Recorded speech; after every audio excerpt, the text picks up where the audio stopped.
That was the scene behind us a little over an hour ago as Chapman celebrated winning the 2019 Division III Baseball National Championship.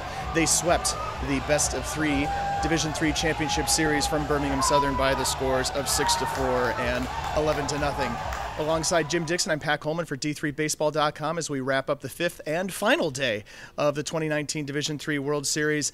Jim, a couple of days which will probably live in Chapman baseball history for a long time. They come back out of the losers bracket in bracket 1 and then beat Mass Boston twice, and then they come out here today and they beat Birmingham-Southern twice to wrap it and take it home.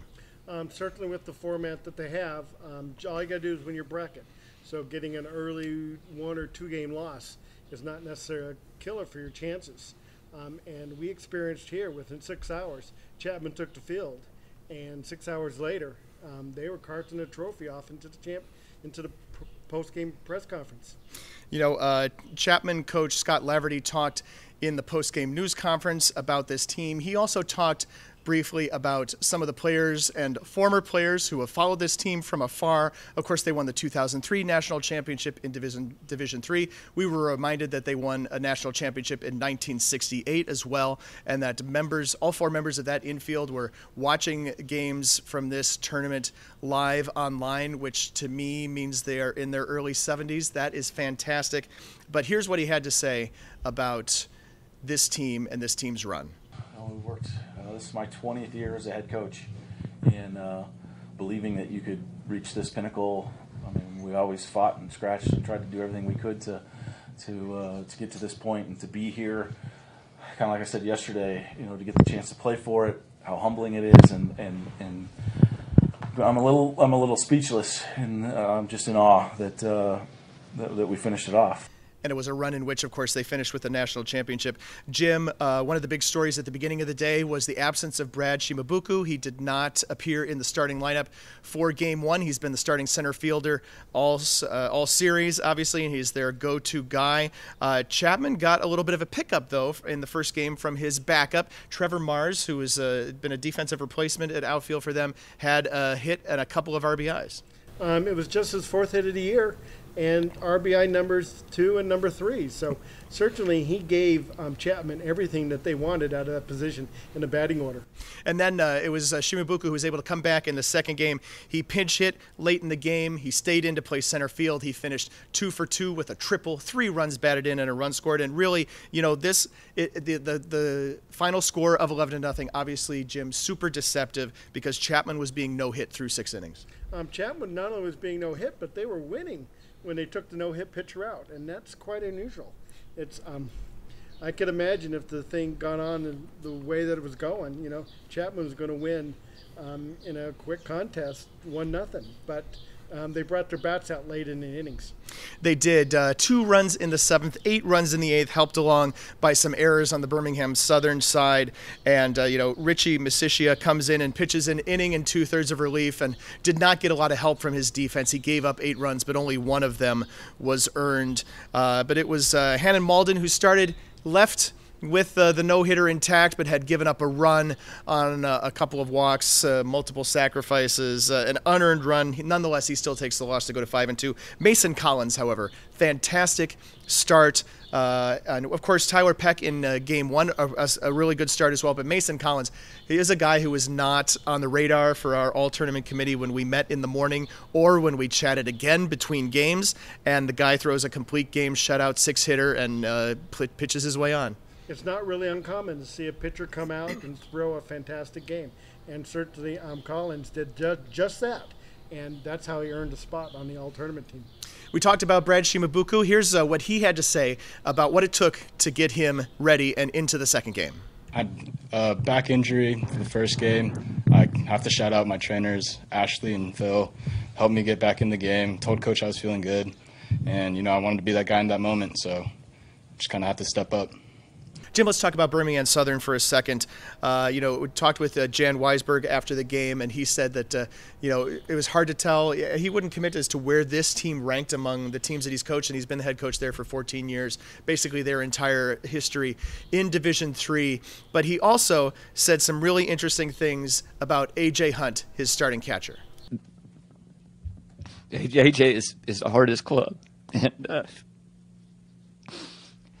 you know, it's been fun, and it's been a hell of a ride. And he doesn't get all the glory. He hits, you know, 250 or whatever. You know, he's not an all-region guy, but, you know, he's the best catcher I've ever had and best leader I've ever had. Here's the thing that makes that so fantastic, Jim, is that, you know, they had a guy named Bruce Maxwell who was drafted by the Oakland A's as a catcher. I thought they had some pretty good catchers in their history with Weisberg. They've had fantastic catchers, and when you look back, they've been fantastic pitching. Their hitting has always been there. It's nice to see the Panthers finally make it to the D3 World Series, and I think I would have expected them to be here a lot sooner than they were. And I would not be surprised to see him make several more trips here in Cedar Rapids.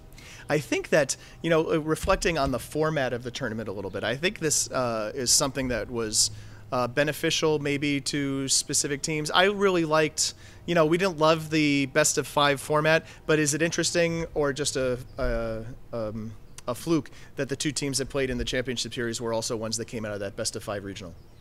Yeah, it's hard to say. But there are plenty of opportunities to sit there and win. If you go into the best of 5 regional, you got to win 3 games. If you go into your region with 4 other players, you got to win those 3 games. Yeah. So it's the number of wins are just about the same. Well, Henry Zeisler had a fantastic tournament.